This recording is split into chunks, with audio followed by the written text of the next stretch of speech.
All right, everybody. So welcome back to Mad Money. Let me get myself centered here and just some quick clarification questions because there were some folks that wanted to follow up on the backdoor Roth IRA conversation I just had, as well as the fact that the Building Back Better plan that has currently passed the House of Representatives and is going to soon go into the Senate and eventually on to Biden to pass into law might hinder future backdoor Roth IRA conversions. And so we just made a video about it. I wanted to follow up with it, give some clarification on some of the questions that I received.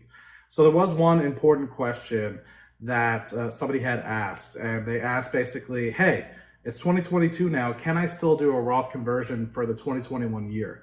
The answer is no. You have to do that in year. I should have mentioned that in the video. So you have from Jan 1 to December 31, say 2022, to convert for 2022. While you can still contribute to a traditional IRA in 2021 up until tax day, April 15th, you can't do a Roth conversion. So that money will have to stay in a traditional IRA, or you'll have to, say, convert that money into 2022. So you do miss out on that, right? Hopefully that made sense. But what I'll highlight specifically, talking about the Building Back Better plan, we have an article on the screen here. Nancy Pelosi obviously putting up her hand, as always, being super defensive. Sorry if that's too political for you guys, but just read this quickly that hopefully pertains to some of you guys. It is, I guess I'll just preface this, more so aimed towards the super wealthy. So I don't even fit into this bracket. You guys know I do relatively well, and I don't even fit into this bracket yet. However, this will impact folks going on in 2028 to 2032 timeframe if the law gets signed into effect. So let me just highlight here. The draft of the Building Back Better plan was approved by the House on November 19th, sought to limit tax avoidance strategies favored by the rich.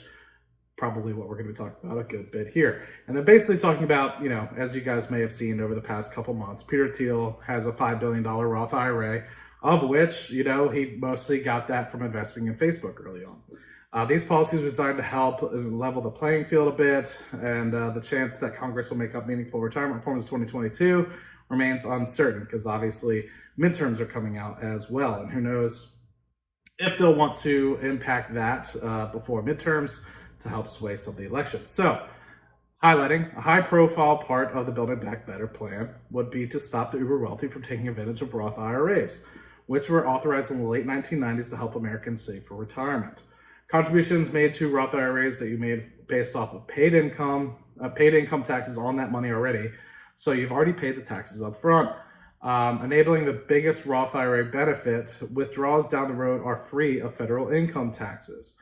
Which is why I mostly consider folks should be investing in those. I think Americans are taxed too much, so I strongly support and advocate for many years reducing the taxes on the working people of America, said Senator William Roth in 1998. That is one of the individuals that helped pass legislation enabling Roth IRAs and later Roth 401ks to be named after him. Backdoor Roth IRA workarounds turned his boon for working people into a tax-free piggy bank for the uber wealthy. So yada, yada, yada. Let's get to what actually is going to be happening here. So proposed rules change defined within the Building Better Back Better plan. So new requirement on high income individuals and couples that have balances over 10 million across defined contribution retirement accounts, such as IRAs and 401ks, forcing them to make withdrawals. So anybody who earns more than $400,000 a year or more, married couples making more than $450,000 could not contribute to their funds and were required to withdraw 50% of any amount above 10 million. Let's say you have 16 million in IRA and 401k at the end of 2029. Under these new rules, you would have to withdraw $3 million. The plan does not kick in until 2028 if approved, though. So what does that mean? Anything above 10 million. So in this case, you have 16 million. You have to withdraw 50% of anything above 10 million. They have 16 million, so you have to take out that obviously as well. It kind of sucks, right? Like here you are thinking that you have the ability to grow that forever, but keep in mind, it's $10 million. How many folks are going to have $10 million in that account? There was a further provision that would have been even harder on Roth conversions, applied to any couple of income greater than the thresholds above with more than 20 million held in defined contribution requirements, required that any portion out of the Roth account would be mandated withdrawal to either the entire Roth portion or an amount all accounts to reduce their combined balance to $20 million, whichever was less. So you have $15 million in a traditional IRA and $10 million in a Roth. You'd have to take out $5 million in order to get both accounts equal to $20 million. And then withdraw half of what's remaining over $10 million, which would equal $5 million. Pretty wild.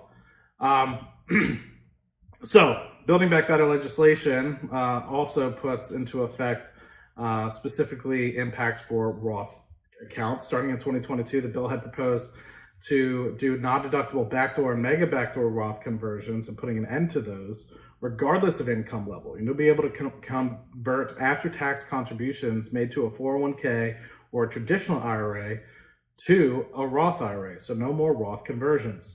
An additional rule aimed to prevent Roth conversions of any kind made by anyone making more than $400,000 or any couple making more than $450,000 by 2032.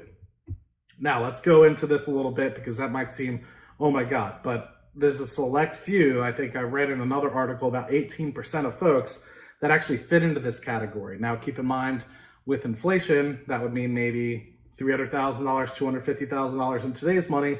By 2032, you'd be making around that amount, but it's a very select few amount of people if you were to look at it in today's dollars. So with that being said, only 86,000 people between $50,000 and $100,000 of income actually utilized a Roth conversion in 2018. So that just goes to show you how much the average American between $50,000 and $100,000 is actually utilizing this. Now, keep in mind the actual income limits that they're attacking is $400,000 for singles, $450,000 for married couples. So the thought is majority of people will not be impacted, even if this goes into effect in 2028, 2030 time frame, which is kind of what they would potentially looking at. So even I probably wouldn't fit into this as well. Oh, and I'm actually seeing this part right here that I actually read. I thought it was a different article, but it's this article. The annual income thresholds outlined above, $400,000 for single tax filers and $450,000 for married couples, would have been adjusted for inflation over time. The rules have essentially barred the 18% of Roth conversions that were done by taxpayers who took out more than $500,000 in income. So like I said, a very small subset of those folks would actually be impacted. So yeah, just wanted to share that with you guys, answer some questions from the previous video, and hope that helps. And if you guys have any questions or anything else, hit me down in the comment section down below. If not, reach out to me on Twitter, Instagram, Facebook, all that good shit. And I'll talk to you guys in the next video. Cheers.